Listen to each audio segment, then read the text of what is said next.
दूसरी सुबह जमींदार, मुनीम और दो आदमी जिनके हाथ में लाठी थी, चारों लोग रामू के घर की ओर चलते हैं।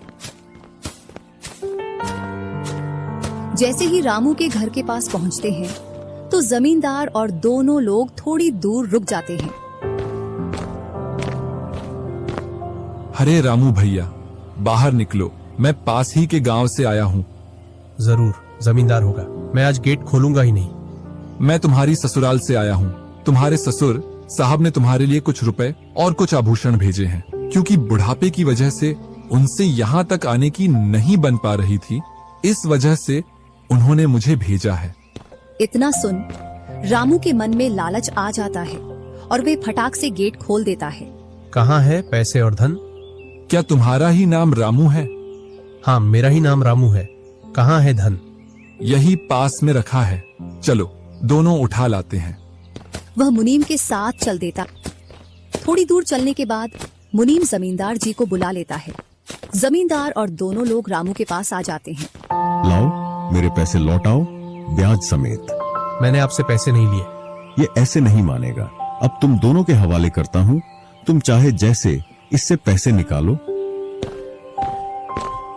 और दोनों आदमी रामू को लठ से मारते हैं। रामू चिल्लाता हुआ, अरे भाई रुको, अरे भाई रुको, मत मारो, अरे भाई रुको, मत मारो।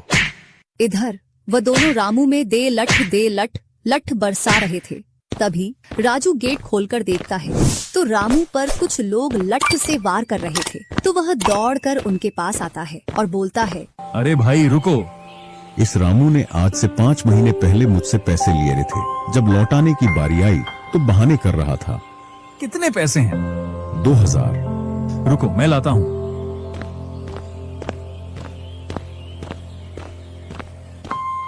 राजू रुपए लाकर जमींदार को देता है और जमींदार और उसके साथी वहां से चले जाते हैं। इधर रामू भी अपने घर में चला जाता है और राजू भी। कुछ दिनों बाद दोनों भाई अपना अपना खेत खोदने के लिए खेतों पर पहुंच जाते हैं। इधर खेत खोदते खोदते राजू दौड़ते हुए रामू के पास आता है और बोलता है, देखो मुझे खेत में क्या मिला है। राजू के हाथ में हीरा देखकर रामू के मन में लालच आ जाता है और वह मन ही मन सोचता है, इसके खेत में तो और भी हीरा हो सकते हैं। क्यों ना मैं इसको मेरा वाला खेत दे दूं और इसका खेत में रख लूं, जिससे मेरे पास भी बहुत सारे हीरे हो जाएंगे। मैं क्या बोल रहा था, क्यों ना तू मेरे वाले खेत पर फसल कर ले और मैं तेरे वाले पर। इतने दिनों से तू कम जगह पर कर रहा था। और रामू राजू वाले हिस्से को खोदने लग जाता है।